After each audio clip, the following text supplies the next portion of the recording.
घरवाली. हा, आता कसं काही दिवसांपूर्वी आपल्या गावात निवडणुका झाल्या, तेव्हा मी त्या दिवशी भाकरी करत होते. माझा नवरा आला आणि म्हणाला, अगं लीला, उभी होशील का? मी म्हणाले, तुम्हाला काही समजते का नाही? मेलेल्या माणसाला फिरायला सांगता? मी भाकरी करू का उभी राहू? तेव्हा तू म्हणाला, अगं बाई, निवडणुकीमध्ये बायकोच्या नावाची सीट असते, उभी होशील? मी म्हणाले, हा, होईल उभी. मी उभी झालो आणि निवडूनही आलो. अख्ख्या गावात माझी अशी वरात काढली. काय ते मिरवणूक म्हणत नाहीत का? हा, तेच ते. अख्ख्या गावात माझी मिरवणूक काढली. सगळे असे नाचत होते. माझा नवरा तर असा नाचत होता की जणू काय तोच निवडून आलाय. घरची एखादी व्यक्ती पदावर आली की नवऱ्याला स्वतःच पदावर आल्यासारखं वाटत असतं. सगळे नाचत होते. नाचता नाचता लागले झिंगायला. मीही बोलले, तुम्ही झिंगा, मी दावेल तुम्हाला माझा इंगा.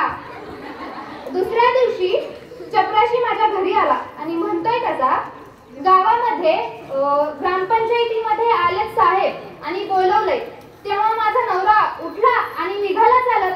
मी बोललो, अहो, तिथे फक्त सरपंचालाच बोलवलं जातं, तुमचं काही काम नाही. तेव्हा ते म्हणाला, तिथं तुझं काय काम आणि तू त्या माणसांना काय बोलणार आहेस? तुला काय कळतंय? मला काय कळतंय? ठीक आहे, चला मी दाखवते म्हटलं. मी गेले आणि जात होते तेव्हा वाटेवर तो टपरीवरचा बेवडा आला माझ्या आडवा आणि म्हणतोय कसा, नशीब आपला उताना झोकला, नशीब आपला उताना झोकला, जीवाची थट्टा ऐका, अहो जीवाची थट्टा ऐका. आता मर्दाला किंमत आहे का? अहो सरपंच झाला तर बायका. आता मर्दाला किंमत आहे का?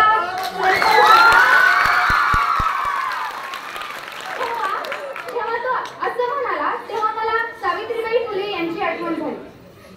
किटकिट लावता हुशारी धावता, किटकिट लावता हुशारी धावता, आमचं बी थोडंसं ऐका, अहो आमचं पण थोडंसं ऐका.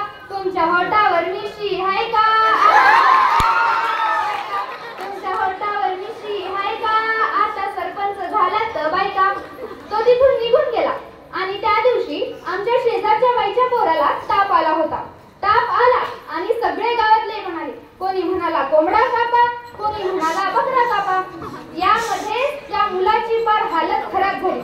मी म्हणालो, थांबा, मी डॉक्टरला बोलवतो. डॉक्टरला बोलवलं तेव्हा कळालं की त्याला तर ताप आलाय.